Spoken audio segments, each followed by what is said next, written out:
Hi, I'm Emily, and this is Made on Mill. Recently, I found this beautiful quilted comforter at a thrift store. I had been looking for one for a long time, and so I was so happy to find this one. I knew I could make many projects out of this quilt, but I decided to start with a dog jacket. We have an existing dog jacket, however, it is a little bit tight and has some fit issues. I decided to try on the existing dog jacket to understand the fit issues so I can make adjustments.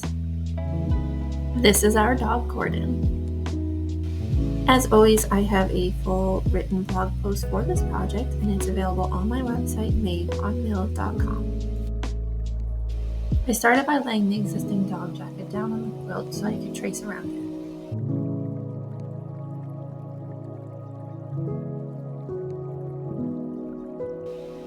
I decided to use a 1/2 inch seam allowance, so here I am just tracing out my fabric cuts. As I traced around the dog jacket, I made any adjustments I needed to correct the fit. Then I began cutting out my fabric pieces. Once I had half of my jacket cut out, I decided to fold it so that I could cut out the other side, making sure that it was symmetrical.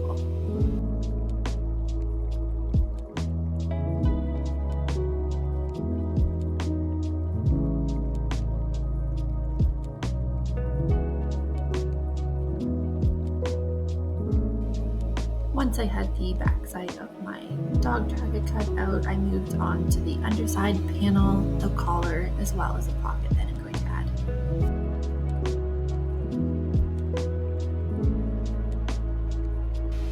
Here I noticed that the existing dog jacket actually had elastic running through the underside.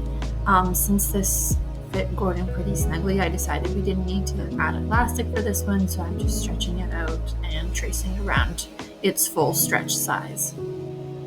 The backside and the underside of the dog jacket are going to meet up along a seam that I will create that sits on the neck, as well as to do up the jacket, there will be flaps behind the front legs. So I'm just checking to make sure that these are the same sizes for my two cuts.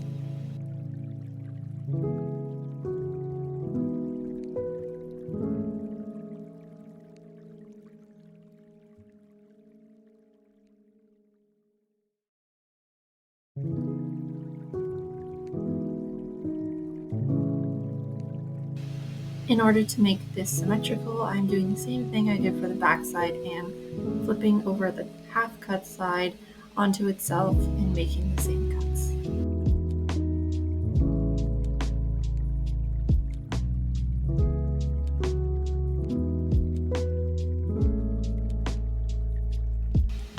I noticed that the collar was 1.5 inches, so I'm adding 1 inch to the total width to account for my 1/2 inch seam allowance.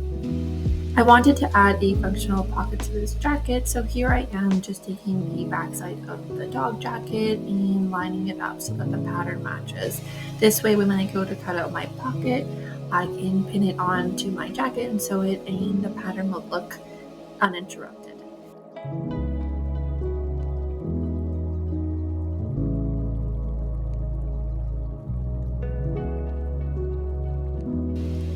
After I had taken the piece I cut for the pocket and laid it on the back side and lined up the pattern, I went ahead and cut a more pocket shape, folding it in half partway through and making sure each side was identical.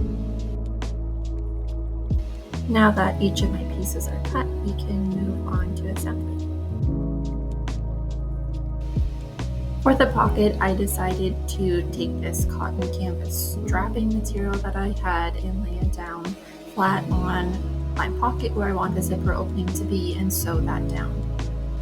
I folded in the cut ends of the strap to prevent any fraying.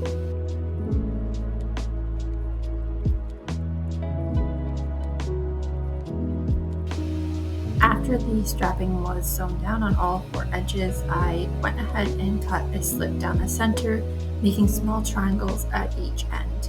This is where I will sew the zipper.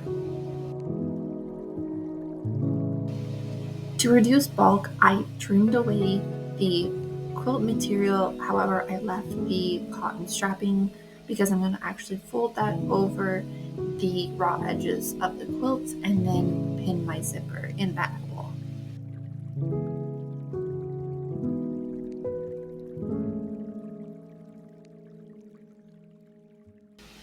Now that the quilt material has been trimmed, I'm going ahead and folding the cotton strapping to the reverse side of the pocket, and then I'm pinning the zipper in place along the edges. Once pinned in place, I used a zipper foot attachment on my sewing machine and sewed my zipper down, securing it on all 4 edges. Once I looked at the reverse side of the pocket, I actually decided to add additional stitching along the outer edge of the zipper just to make sure all those raw edges were fully enclosed. Once I was happy with the zipper, I went ahead and folded in the raw edges of the outside of the pocket by 1/2 inch. I then pinned this in place and sewed around. I took my time with this process, making sure the pattern of the quilts was matched up.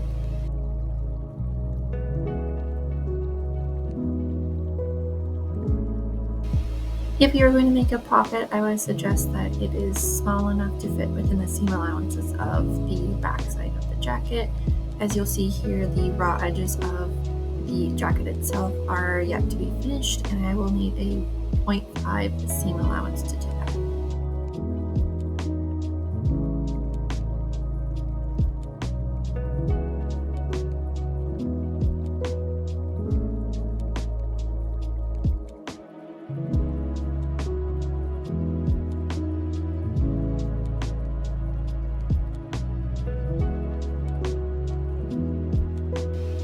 With right sides together, I'm pinning the collar to the back side of the dog jacket. I'll then go ahead and sew those pieces together with a 1/2 inch seam allowance.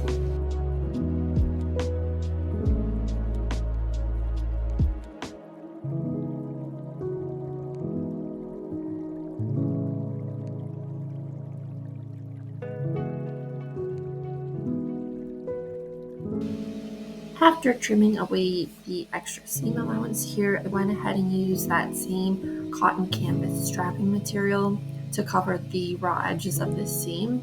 I thought this would be a good way to also reinforce the seam here, adding strength to the jacket.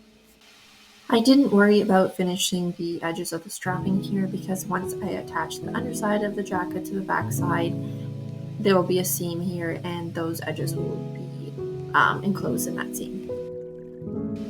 The original dog jacket used hook and loop fasteners to secure the backside and the underside of the jacket behind the front legs. I decided this was a great way to secure the jacket, so I decided to use the same method.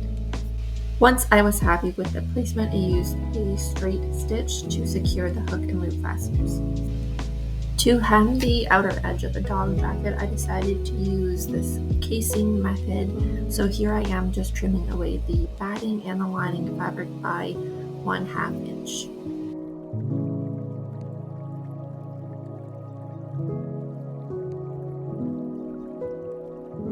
I used a seam ripper to undo any quilting lines so that I could continue trimming away the batting and the lining fabric.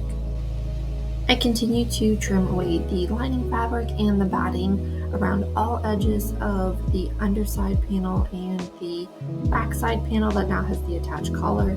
However, I did not remove the batting or lining fabric from the 2 sides where the underside and backside of the dog jacket will be sewn together.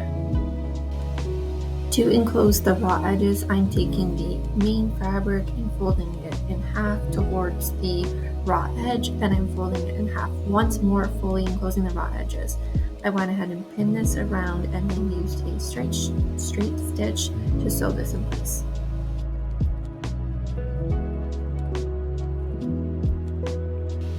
I went ahead and repeated this process for the back panel, making sure not to trim away the batting or lining fabric along that seam where the underside and backside are going to attach.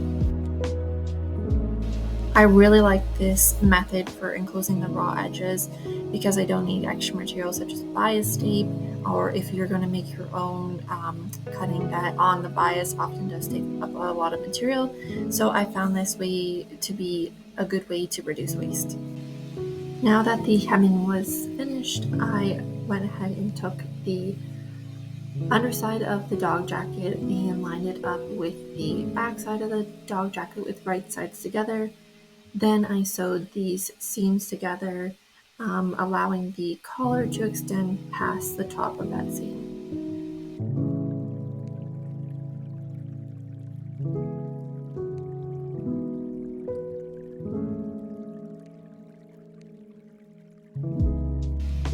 Now that the dog jacket is assembled, I need to cover that raw edge of that seam. So I'm going ahead and trimming the seam allowance. Then I'm using that same cotton canvas strapping to cover the raw edges here. I am actually going to fold in the edges of the cotton canvas strapping here so that they don't fray. I'm tucking in the collar under the cotton canvas so that it will also be enclosed, and then I'm using a straight stitch all the way around to secure the strap down.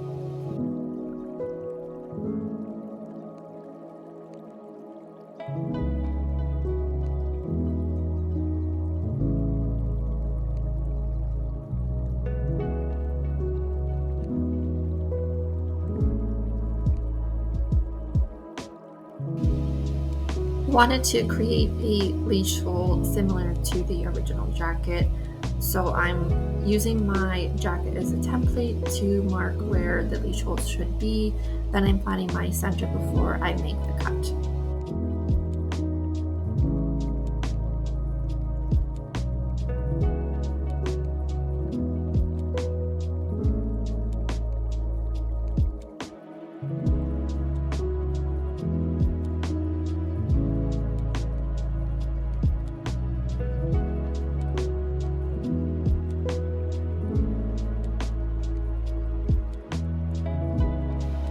I just used a zigzag stitch to finish those raw edges for the leash hole.